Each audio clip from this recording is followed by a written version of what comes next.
I'm Motty, that's Scotty, this is Scotty and Motty. We are live, so get involved in the comments and the chat. We're going to be talking about Manchester United Football Club, yeah?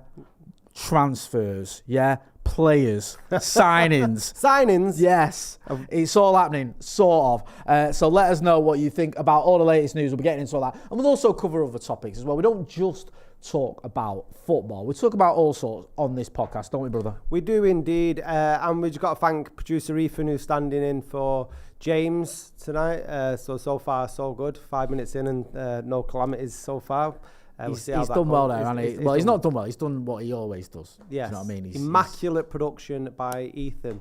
And if you are watching, can you please make sure that you're pressing the subscribe button? We've noticed over the last sort of 2 or 3 Scotty and Mottys that we put out, our streaming numbers are going up, and the correlation between new subscribers to views is about 30%. So it's getting up. But if you could just press subscribe, it don't cost you anything to do so. If you do enjoy the channel, we'd really appreciate your support by doing so. That's enough of that bullshit. Let's talk about potential bullshit. Or are United actually signing Amrabat from Fiorentina? Well, this is the sort of story doing the rounds, the latest one, because there's been a lot of stories doing the rounds this week already. I know we're only on Monday, but we've already had the Onana is on or it's off, depending on who you read. Then there's the kid Kevin Trapp, I think, from Eintracht Frankfurt. That's on or off, depending, again, who you read. There's the kid from Feyenoord, Justin Bilo, I think he's called, the goalkeeper, as well as, the other ones I've mentioned. So, again, that's... Sounds like a rapper, that. Bilo. Justin Bilo. Yeah, it does actually, doesn't it? So, depending on who you read, you 1 minute it's off, 1 minute it's on. The latest sort of story that I saw was I think it was Chris Wheeler in the Mail. He was saying that Man United talks continue talks over striker targets Hojlund and Muane. Rashford moving closer to a new contract at Old Trafford. There's also other reports elsewhere about Amrabat. Let's just start with the striker front. Yep. Because Rasmus Hojlund seems to be the front runner now on who we're going to go for, because we know United need a striker. I know you're a big fan of Anthony Martial and you think we should stick with him because you've always argued the case. Have you started drinking again? Drugs? You've always argued the case. Me? You've always said that you think he'll come good. We just need to stick with him a bit longer. Anthony Martial is as lethal as a spud gun. Right, okay. Yeah, I jest. Scotty hasn't said we should stick with Anthony Martial at all, for anyone that is taking that seriously. And I will get loads of people in the comments. I will get to that in a minute. There's loads of people watching as well, so hit that like button. I'm going to run through some of the comments in a minute. You've said, like many of us have said, we can't rely on Anthony Martial. Wout Weghorst has gone back to Burnley, I believe, and obviously it didn't work out for him. Marcus Rashford, yes, he can lead the line.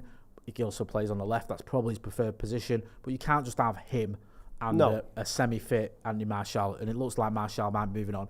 We were linked with Kane. Not happening. He's got to Bayern Munich, innit? We were linked with Victor Osimhen. Not happening. They want a lot of money for him, and we haven't got a lot of money to spend on one player. Now it looks like we've sort of gone down the list. Rasmus Hojlund, kid from Atalanta. Next on the list, there's talk that they want around 60, 70. We're willing to pay 40 to 50. I think the latest reports are that we've put a bid in for around 40 million. Would you have him for starters? Do you think he could be the answer to our problems? I mean, first and foremost, it's a bit concerning that he's probably not our top transfer target. Money's dictating. I mean, as it often does where United are concerned, who we can sign. But if City wanted a new striker, they'd go out and buy the best striker in the world. Do you know what I mean? But that's what Ten Hag and Manchester United fans have to deal with at the moment, with the Glazers being in charge. I really like the way Atalanta play football. And I think it's Gasperini who's the manager I'll take your word for that. At Atalanta. Big fan of how they play football. So, and it is quite progressive and similar pressing in that the same way that Ten Hag wants to play football. So I don't know too much about Hojlund, but I don't know what's his goal scoring record like? Well, I don't want to be negative, right? Because, listen, if he signs for us, I'll be his biggest fan. And I like the idea of going for a younger player. If you can't get... Because what United have always done, right, since sort of post-Fergie, if we can't get the big signing, the big striker that we want, we don't go and get the young up-and-coming one for cheaper. We get the one who's not past his sell-by date, or not always. It's the other end of the spectrum, isn't it? We'll go and get Odion Ighalo, or we'll go and get Cavani, I know Cavani obviously. Well, the thing is with that, there's still a risk running with that. Even when we sign people like Cavani, Ibrahimovic, even when Ronaldo came back, there was still a question mark whether he could still score goals in the Premier League. So it's the same problem at different ends of the spectrum. You've got one that's a proven goal scorer, but the sell-by date question marks. When you look Cavani, for example, the injury record and stuff. I mean, I imagine out of Ronaldo, Cavani, and Ibrahimovic was probably the best buy out of them three. I imagine we'd agree. But with people like Hojlund, I'd love to get behind an upcoming striker to come and and prove his worth at Manchester United. Not for 60-70 million though. That puts a lot of unnecessary pressure on a young kid. And when we've only got what's rumoured to be £150 million transfer budget to play with, that's like half of it, unless we do manage to sell people. We'll get to some departures in a minute. You asked the question about his goal scoring record. I was looking at this earlier and I've just got it up in front of me. I mean, he's got 9 goals in 32 appearances in Serie A. Now that's okay. He's got 4 assists as well, to be fair to the kid. He's not that's not unbelievable, but he's still young. And a lot of strikers, when they are 19, 20, 21, they have seasons like that. Yeah. And then they have, when they get to 22, 23, 24, even like the likes of Harry Kane and people like that, kicked on, and that's when they get on. So you're hoping, if we do get him, that's what the scenario is. Yeah. That this is his first couple of seasons where he's solid, and then he steps up. But it is, like you said earlier, a risk, because you don't know. He's not sort of set the world alight in terms of, wow, he's scoring those goals. I know he has scored goals, but you can see that there's something there. Certainly, and Italy, due to its nature of playing defensive football, I think it's changed recently in years since Ronaldo was there as well, like blitz and goal scoring records. But they don't have, their leading goal scorers don't bag, up to 30 goals a season. I don't think it might be different last year with Osman because he had such a good season for Napoli. And I wonder how them 32 games, how many were substitute appearances? I'm sorry, I should have the figures. Whether he's actually a starter for Atlanta. But I mean, if we're being touted, a lot of them were. Not all of them, but some of them. If we're being touted like for 50 between 50 and 70 million, he's obviously of a worth. Yeah. No, listen, I like the idea of going for a young up-and-coming striker. And I've got to be honest with you. I think we need to get real here. I think, and I know this isn't a popular opinion, but I'm going to say it anyway, I don't think we're going to win the league next season. I don't think we are. I think we're too far behind City at the minute to make that leap in one summer. Certainly not a summer where we've only got 120, 130 million to spend. That ain't happening. So we need to think a bit more long term. We need to think, okay, how can we get players in who, in 2 years maybe, we're ready for that title challenge that actually results in a win rather than just being there or thereabouts, yeah, of course, like we did under Jose and Ole. We want to kick on and actually win the thing. So I think we might have to start thinking, okay, let's get in the 21-year-old, the 20-year-old, the players that are going to be around. Now, I've heard the counter argument to that is, well, in 2 years' time, you're probably going to have to replace Casemiro, you probably have to replace Eriksen, probably have to replace Varane. Well, that debate, the problem there is that we might not, though, because if we're looking at signing, we're going to talk about Amrabat in a minute, he's a defensive midfielder, we're talking about signing Mason Mount, again, it's 24. These are positive signs, and I know people are a bit like, oh, I don't really want Mason Mount, and the people making the Kovacic comparison for half the money. Kovacic is 29-30. But yeah, you make a great point there. Is Ten Hag isn't coming in to sort of be a cash what do you call it, checkbook manager and just buy the league. I'm not going to sort of downplay City or anything here, but there are people out there, they splash the cash and buy the players that are going to get you here and there. Ten Hag's trying to build something, and that's evident. And if this young lad comes in alongside sort of Amrabat and Amrabat, is it? Sorry, Amrabat and Mason Mount. That's a good young nucleus to sort of build on. No, it is completely. I agree with loads of people in the comments. I'll run through some of the people who've commented. Tanvir, Manchester 1982, Crimson Kate 82, Witterbird, Miss Man United's in there with the crying emoji. I think that was because we said about Vote Vegas going. She's his biggest fan. Ollie English, Andre Moore, Erwin Peterson, Paul Jones, Dano. Red Merc says big announcement tomorrow with a megaphone and then loads of devil emojis. There was some rumours going around, weren't there? I think Joel Bayer might have started this on Vibe with 5, Rio Ferdinand, saying that there's some sort of announcement tomorrow. I've not heard anything, not that I'm ITK at all, but if there is, then we'll obviously keep updated. But I don't know. We keep hearing there's going to be an announcement soon, don't we? And I'm sick of hearing it. I wish there was actually some sort of concrete announcement. Almost 300 people watching. Let's get to 100 likes. Hit that like button, please, if you are watching. Well, if you're watching, otherwise you won't be able to hear what I'm saying. No, I think this whole thing as well about sort of, you make a good point. Mason Mount's coming in. There's other young players there. We've also got players who potentially could be unreal in a couple of years. Like, you look at someone like Alejandro Garnacho. That kid at 18, he's been smashing it. I know he's 19 now. You think about what he could be when he's 21, 22. He could be a player where he's like, hang on a minute. Yeah, of course. This guy's something different. And he's already on the way there. Other young players like Facundo Palestri, Amad Diallo, decent loan spell, 13 goals, I think, in the Championship, not to be sniffed at. That. Even Marcus is 26, all right. He's not a kid, but his peak's probably 28, 29. So you might look at him and go, he could become a player that bangs in like 30-odd goals in a season, sort of the next couple of seasons. So there are reasons to look at it and go, okay, in a couple of years, United could be in a strong position. And also, I think you don't want to make that mistake. You mentioned there about Erik ten Hag not being a checkbook manager, and obviously he spent money, but that's not his MO. No. At Ajax, he didn't just go out and spend loads of money and buy the best players. He bought through youngsters like Donny van der Beek. What was his name? What was his name he bought from Southampton? Was it Tadic? Dusan Tadic. Yeah. And I remember watching Dusan Tadic in the Champions League, and I genuinely thought I was looking at a different, not just a better player. Like, is this the same kid that was at Southampton? Because he fitted in that system so well. He scored goals. He linked up well with that sort of the way they used to play. It was phenomenal to see. But yeah, he brought through the likes of De Jong and Donny van der Beek and was it De Ligt as well, I think, came through their academy. Yeah, sure. Then he obviously there was some signings as well. I think Hakim Ziyech, I think he brought in. I don't think he brought him through the academy, did he? I might be wrong. But anyway, he was a manager who could get the best out of youngsters to bring them through. So you want him to do a little bit at United, because you see, like when Chelsea got Potter in, Potter was used to working with a close-knit group of players. He was used to sort of finding little bangers and everything. And they just threw loads of money at the team and wondered why it didn't work out. Yeah, because you're getting a manager to go against what he's known for. And I think there has to be an element with Ten Hag where you get him to do what he's good at, and that's getting young players, nurturing him, coaching him. We've seen it with Aaron Wan-Bissaka. I know he's not a kid, but he's still a young player. We've even seen it with some of the older players, Luke Shaw, Marcus Rashford. I think are playing as well as they played, because you can tell he's a manager who likes to coach. Yeah, and I don't forget we've got World Cup winners in the Man United squad. So three. Oh, Casemiro's not won the World Cup, has he? He's won 5 European. Yeah, I mean, what a time to play for Brazil. It's probably the worst Brazil team of all time. It's gutting, isn't it? It's like when Ruud went from like United to Real Madrid during the golden era and somehow didn't win a Champions League. I know. Do you know what I mean? Like, I know he won the league and that, but it's like being at Brazil for that amount of time and you've somehow managed to not win a World Cup. Yeah, but I mean, he's enough Champions Leagues. Oh yeah, he's done all right, hasn't he? I don't think he's going to be losing any sleep. But that's what I mean, because there are a section of Manchester United fans that are feeling frustrated because we're not going out, and I was one of them spending the money on Harry Kane. And I have to temper my view sometimes to logically in terms of how much money we've got to spend. And that's frustrating, but that's where we are at the moment, unless there is this big announcement tomorrow.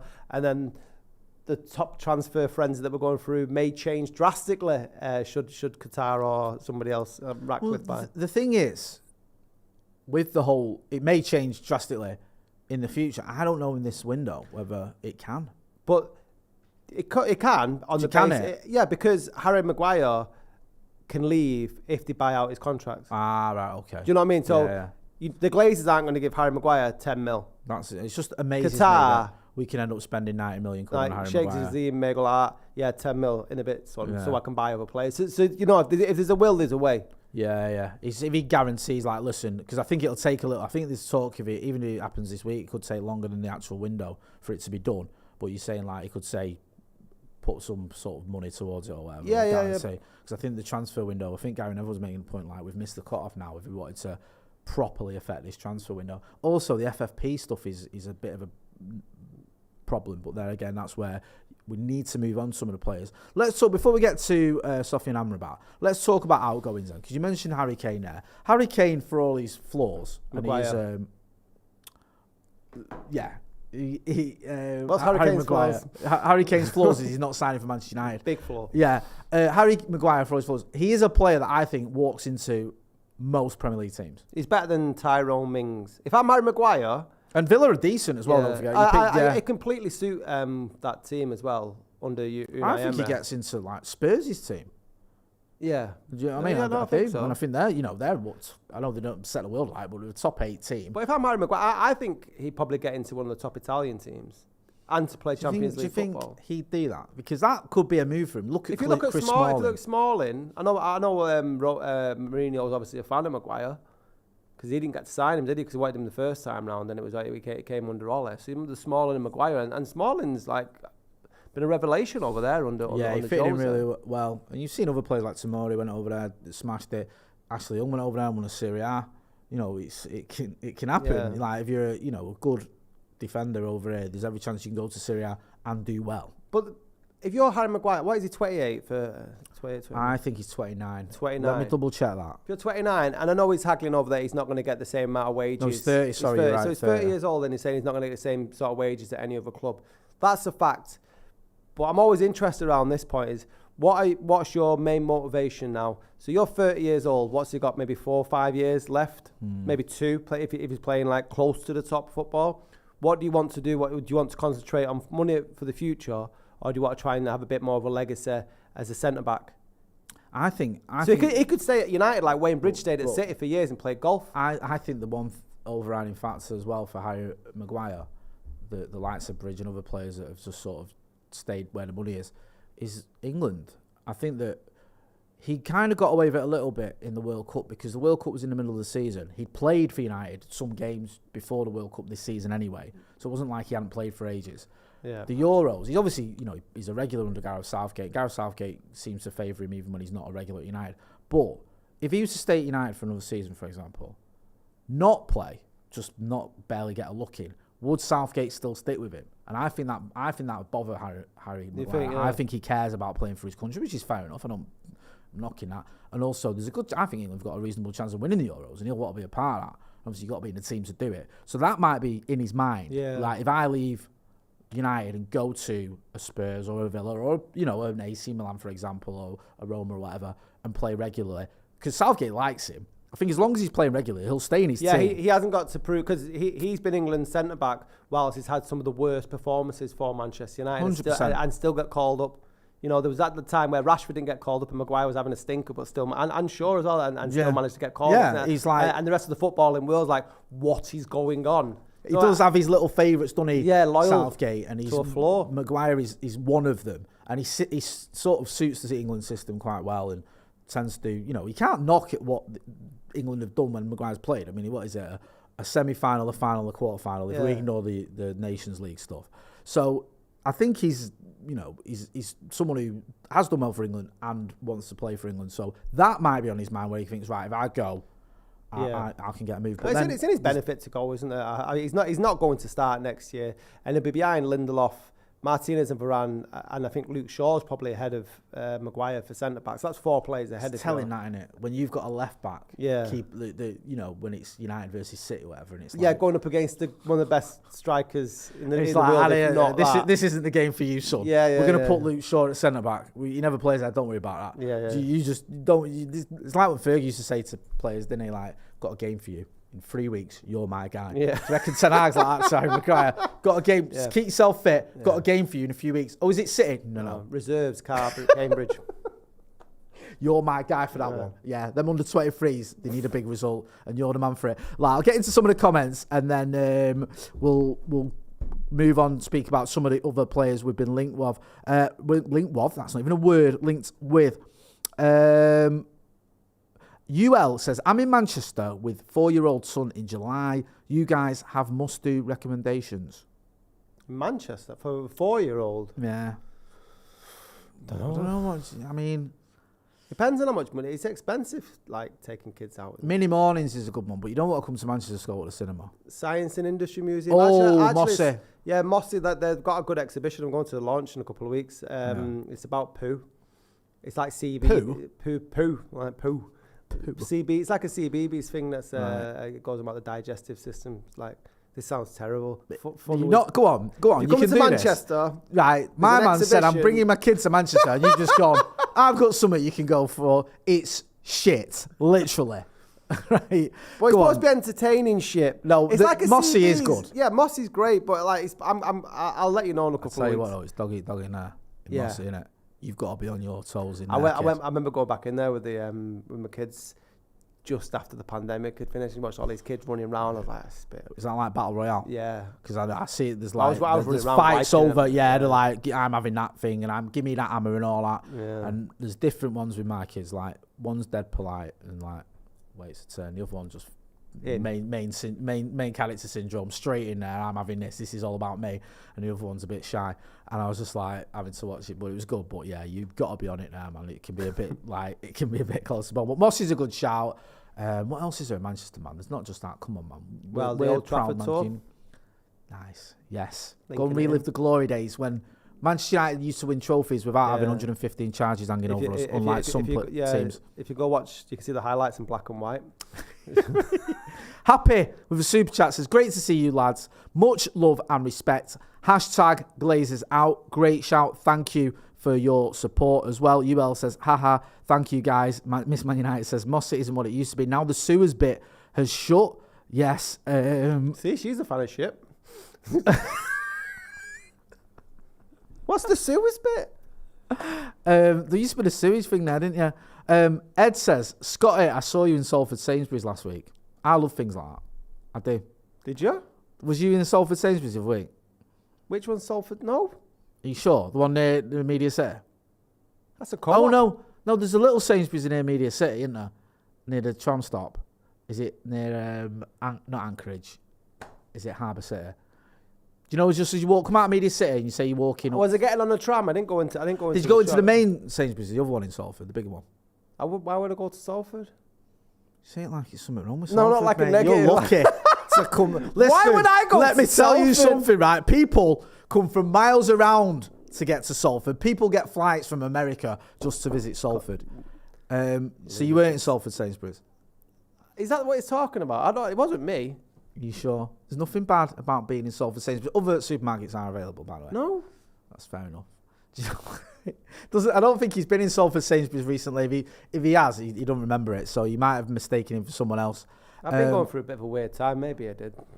Yeah, Whitterbird says Tesco does a good deal on Lego City and the Sea Life Centre. There you go. Wesley Mank says Regent Road. Regent Road? Yeah, that's the big Sainsbury's, isn't it? I was in there. Is that Salford? Yeah, that's the Sainsbury's in Regent Road. That's the Salford Sainsbury's. Is that class as Salford? Oh, yeah. You won't be taking that one, are you? 100% now Salford Sainsbury's. Mate, come on. When you get to the M602, that's Sainsbury's. That's Salford way. You've got Morrison's. There's no Sainsbury's in Salford. There is. Listen, you can't take our Sainsbury's away from us. Right, that's a momentous thing for us. That's like Mossy from Manchester. What have you got to do in Salford? Go to Sainsbury's. Miss Man United agrees with me. She says it's deep Salford. It's deep, deep is dark is Salford. Hayden Gilcry says, I live at True Salford near Anchorage. I'll give you a wave if I see you. Reese, who's done a super chat, says, great content, lads. Enjoy a Pepsi Max each. Thank you, my friend. What do you reckon to that shit that's been going on? Oh, like no, the old cancer from Diet Coke. Yeah. What's it called? I don't know the name of the substance. Yeah, but they were saying, weren't they, like they could be taking certain things off the market. Yeah, but you have to drink between 12 and 24 bottles of Coke or Diet Coke a day for it to have any sort of effect. Any negative effects. Even I don't drink that much. I don't drink that much. Don't you think it's mad that they can do that? Say, oh, well, that thing in Coke might give you cancer. Quick, get it off the shelves. And yet you can go and buy 6. Yeah. That is like, yeah, there is that as well in there. Like 6 can give you cancer, but we'll sell you them. Yeah. Hey, we've got a bit of ITK knowledge. Connor Sedgwick, Che Adams is coming ITK. Every week? Yeah. You never know though, right? Because sometimes these... He doesn't... Is it Che? Che or Shay? How is it spelled? I always thought it was Che. Like Che Guevara? Oh, well that's Shay in it then. Shay. Shay. Sounds like Sean Connery saying, say hello. Shay hello. I always thought it was Che. Che? Is that not how the commentators say it? No, Che Adams. All right. It's Che Guevara, you're right, but I always thought it was Che Adams. Where's he from? Well, I don't know. He plays for Southampton, but he's Scottish, isn't he? Che. Plays for Scotland, doesn't he? Tree. But do you know what? With things like this, right? You might go, Che Adams ain't coming to United. But I remember doing a Moneyball tweet a year ago saying that, as a joke about, you know, we can recreate Ronaldo's goals with Wout Weghorst, and we bought him. So you never know. Che Adams coming to... Heaven Soul says, Che Adams. United 58 says, evening, lads. Erwin Peterson says 12 bottles. Sheesh. Yeah, 12 bottles of Coke is a lot in it. Do you know what I mean? I don't think it's going to happen. Well, we don't know, actually. I don't want to give you advice because it might happen. They might end up saying, we're going to have to do something about it. Right, let's talk about outgoings. We're going to talk about outgoings. Fred, your boy Fred. Fulham want him. Let him go. For the reasons that I think it's probably better for Manchester United and it's probably better for Fred. The man deserves to have more Premier League minutes under his belt. I don't think he's been adored by the Old Trafford faithful as much as he should have been. Do you reckon? Which is disappointing. Yeah, I think so. I think because he's played out of position a long time under Solskjaer. He's more of a cult classic, and it took a while for people to get used to him. I think last season helped some of his performances. He scored some important he did well, didn't he? Because goals. He was one of the few that under Ralph Rangnick turned up.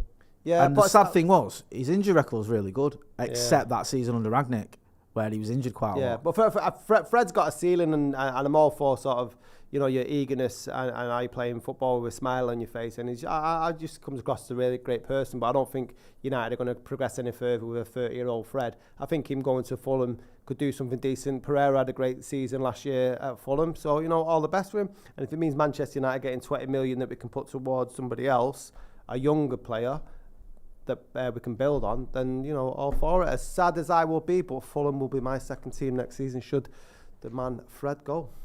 I put a link in the chat to our Patreon for extra content. It's only a couple of quid a month, so go and check that out, man. Loads of extra content on there. Extra articles. Scotty's just written an article. We do a mixtape as well as like a radio show, and we do extra videos. Paul Jones. Did you like the title of the article? Remind me. Didn't read it, did you? Yeah. No, you didn't. It was about Ali. It wasn't about Ali. It used a Muhammad Ali quote. I basically watched the Muhammad Ali documentary over the weekend. 8 hours. Ken Burns on. Ken Burns can't go on. And I was inspired. So I've started a new series of articles called "Unfuck Yourself" with Scotty. Unfuck yourself with Scotty. So because I think you're the same as well. We've made a life of fucking ourselves up, so I'm trying to reverse that by unfucking. I like that. Yeah. Unfuck yourself. So yeah, you can check it out. I can't. £2 a month. So you get an article every Sunday on top of all the extra content, man. Yeah, and people liking it as well. So good to see people liking it and commenting on it as well. So do get involved. There's a Patreon link in the chat. Amrabat. Well, just before that, I'm going to read a couple of comments. Paul Jones says, I agree, Scotty. Loving the Fred. Raf22 says, Fred is a classic example of Woodward negligence. Manager didn't want him. Jose just didn't want him, did he? And massively overpaid for him. It was a bit of a ridiculous scenario ended up with Fred, wasn't it? Because he was linked with City. We got him. Jose obviously didn't want him. Yeah. And he made a point of that. Do you read into anything about that? What was her name who was doing a whole Man City going in for players, going in for Rice but didn't really want him? What was she called? Oh, Ine Aloku. Yeah, because she said that City did that with Ronaldo, but you could also say that with Fred and also with your boy Sanchez, whether they really wanted him or not. Do you think there's any sort of Machiavellian sort of... What she was saying was the opposite, wasn't she? She was saying that Pep Guardiola and Arteta got on the phone to each other, and Arteta said, I want to get Rice. Can you put a bid in to help me get him? Yeah, no, that was more like you help me, but... Yeah, I don't think... No, I think Pep Guardiola's not going to help Arsenal. No. By Declan Rice, a player that he actually wanted. The thing with City is, although we all hate him, they're facing 115 charges, which shouldn't be ignored. 116, isn't it? Oh, sorry, 116. My mistake. They have a ceiling with a lot of their bids. They do. Like, who's the kid from Brighton, Cucurella? They were in for him. The ceiling was 50 million. Chelsea said 60. Brighton sold him to Chelsea. City didn't match that, and they actually got away with that one because he was shocking. Sanchez, another one. They had a ceiling with the wages they were willing to pay him. We didn't. We wanted him, so we did it. Again, they do have these players where, yes, they'll go out and spend £100 million on someone like Jack Grealish, but there's a lot of players out there. Paul Pogba was another one who was linked with City when he was at Juventus, but they wouldn't pay the £89 million at United would. So another bullet dodged. I know. So I don't buy the idea. I think that was just nonsense, to be honest with you. That shows. I mean, that's the difference between a well-run club and Manchester United, because we'll just happily throw money at. Shit. Yeah, Adam's saying they're going 87 million for Gvardiol, but they can afford, like, they will have a budget, and they will be willing to pay. They were willing to pay 100 million for Jack Grealish. They have got players that they're willing to spend on. Yeah. But I just don't think that there must be some sort. No matter what. Yeah, there must be some sort of variables as to how many. And also, they're in that position now, that enviable position where they only need like 1 or 2 signings. They can just buy. They bought Kovacic. They're tweaking them. Yeah, Kovacic comes in. Yeah. I guarantee you, right? He could start 38 Premier League games next season and he'll still win the league. And it pains me to say that. He's a type of player that he'll slot straight in there. You won't notice when he's there in terms of, the weaker now, this is it, you're going to beat him. He'll just fit in. United used to do it. United used to be able to put in a Tom Cleverley and would still win the league. No disrespect to the kid, but you could put in players that wouldn't win the league we're at the other side of it, where we've got 1 or 2 players, if they're out of the team, that we notice that they're missing, whereas City don't have that. Yeah, it's painful. But no, Fred, I mean, look at Pereira as well. Pereira went to Fulham, smashed it, didn't he? You know what I mean? And I think people forget as well, you can be a very good Premier League player and just not be good enough for United if United have got aspirations of winning a title, which now should be the next point as we kick on and we try and challenge for a title. So if Fred does go to Fulham, I wish him well. And I think, like I said, Pereira shows that players can be not good enough for United, but more than good enough for a Premier League club. And I think Fred will do that. I think he'll do a very, very good job for him. Should we talk about this other kid, Amrabat? Yeah. How are we doing for likes before we start talking about Amrabat? We've got 100 likes, almost 450 people watching. Let's get to 200 likes. On. Hit that like button. That's like 25% of your liking. It says one finger, one button. Yeah, and if you're not doing, subscribe to the channel. If you're not doing as well, check out the Patreon. Hit that button on the Patreon as well. Heaven Soul said 87 for Guardiola. Guardiola is nuts. I get it, but they can afford to pay that in a minute, and they haven't got to worry about. It's ironic that, isn't it? City haven't got to worry about FFP this summer. Cheaters never prosper, eh? I give up. Right, Amrabat. This is the kid who've been linked with. Apparently, United putting in a bid, 30 million quid for him from Fiorentina. Looks like something could be happening there. I say it looks like. We don't know, No. As Donald Rumsfeld said, there are known knowns, there are known unknowns, and there are unknown unknowns. What was this one? This is a known unknown. A known unknown. Yeah, so we don't know. No. Yeah, well, apparently United have bid £30 million, and I think Amrabat's brother is his agent. Let me see if I get this right. And apparently United were trying to sign him in January from Fiorentina, but wanted him on a loan, and Fiorentina wouldn't let him go. Obviously, Fiorentina at the time were doing pretty well in Europe, ended up getting to the final, didn't they? Was it the final, the semi-final that Fiorentina got to? Anyway, but yeah, it looks like a decent defensive midfield. Obviously done well with Morocco. I think Ten Hag brought him through Utrecht, gave him his debut. So he's obviously seen the kid play from a young age. Not great goal scorer. I think he's only scored 4 goals in his entire career. But we don't want him for his goals, defensive midfielder. If you look at, I'm more wanting a defensive midfielder if we're getting new midfielders in than I am an attacking midfielder in Mason Mount. And that's not to discount how great a player Mason Mount could be at Manchester United. I just know that last season when Casemiro decided to get suspended for, was it 7 games? Decided to get suspended. United. It was 8 one. Was it 8 he missed? And I think United just fell off a cliff. So we obviously, and when United need to replace Casemiro, we can only do it with 2 players. So, if this guy can come in and try and fill Casemiro's boots, and again, with a view to the future, because I think he's 23, 24. So again, it's like, I don't know a lot about this kid. I've just sort of been frantically Googling. He's 26. So 26. He's got, it makes sense. You get him on a 4-year deal, whatever. That makes a lot of sense. I do worry about the Casemiro thing. You're right. Because the thing with Casemiro is like, listen, on his day, he's one of the best midfielders I've ever seen. He's phenomenal. And we've seen it. You've seen him in games like the Carabao Cup final, for example. When he turns up, he dominates the midfield. It's just what we've needed for years. It's a shame we've got him now rather than earlier, but I'm glad we've got him. But then there was, and this sounds like I'm digging him out. I'm not, but you got to be honest. He came in, a few games to get going, understandable. I think we stuck with McTominay for a little while. Casemiro was finding his feet. Came into the team, was doing really well. Started getting his suspensions. I think missed the game against Arsenal because of the accumulation of yellow cards. Got sent off against Palace pretty harshly, Southampton again pretty harshly, but then came back from no suspensions, and it took him a while to get going. Yeah. So you're probably talking about a third of the games that he should have played for United. He's either been suspended or not been the Casemiro that we know he's capable of being, and that is a worry. And Casemiro's I think 31 as well, 31. So you need to think longer term anyway. And also, if he's not available, who's going to come in? Is it going to be McTominay if Fred's gone? McTominay, decent player, not great in my opinion. He's all right. So you need someone who can go, okay, if Casemiro isn't available, or even if you want to go 2 older midfielders, you've got another option. Yeah. Does it worry you though that this could be, is it 30 million for Amrabat and potentially 55 million for Mount? That's 85 mil. So what we're saying, 130 mil we've got for the transfer window, and yet neither defensive midfielder. As much as I agree with the point that we need one as cover, we don't need an attacking midfielder as much as we need a new goalkeeper, because we currently don't have one on contract, and God knows what's happening there. Or we need a new striker. But the thing is, goalkeepers and strikers, I think, come at a higher premium than midfielders. I don't know what you're on about. Right? You're acting like goalkeeper is important, striker is important.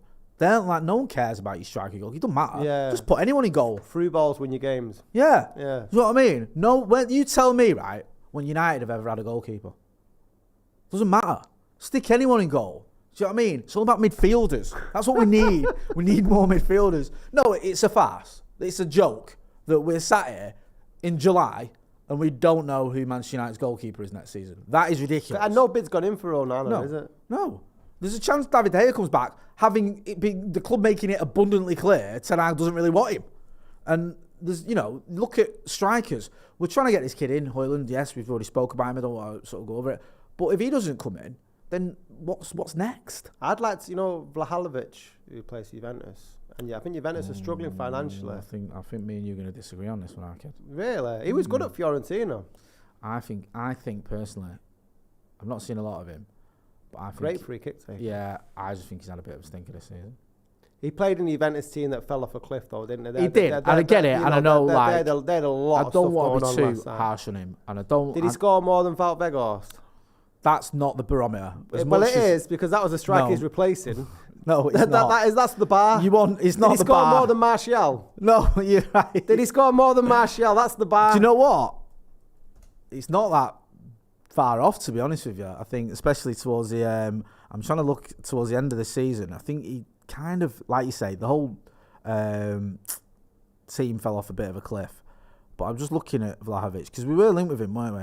Yeah, during the Fiorentina. I think Ragnick suggested him, didn't he, during the January transfer window? I think it was towards the end of the season. It's 1, 2, 3, 4, 5, 6, 7, 8, 9, 10, 11, 12, 13, 14. It's like 2 goals in his last 16 league games. That's what worries me. Right, okay. Because he did. I know he had injury issues, but he just stopped scoring goals. And also, wasn't it Moises Keane or whoever was keeping him out of the team? There was a time when he wasn't even playing for you. Right, yeah. So I think, when you get an impression if that was going to happen, it would have happened. I think we've missed that one.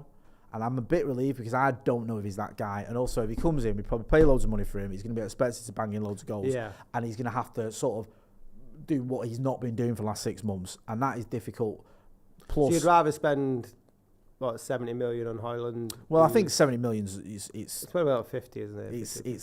It's over the top. And also, I know it's only 3 years between Vlahovic and Hojlund, but I do think there is a big difference when you're 23.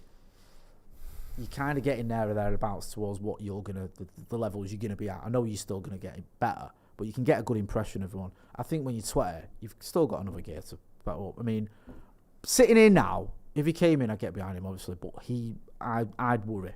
And I think as well, yeah, you're right, Juve are all over the gaff, and we can probably get him, cheaper than we could have done, but I still think you got to pay big dough for him. But let us know in the comments. Ralph22 says Vlahovic would be very good, but not as good as Kane or Osimhen. Well, that's the thing, we ain't getting Kane or Osimhen, and at least Vlahovic is kind of realistic. Aidan Gilchrist says Tom Heat 1.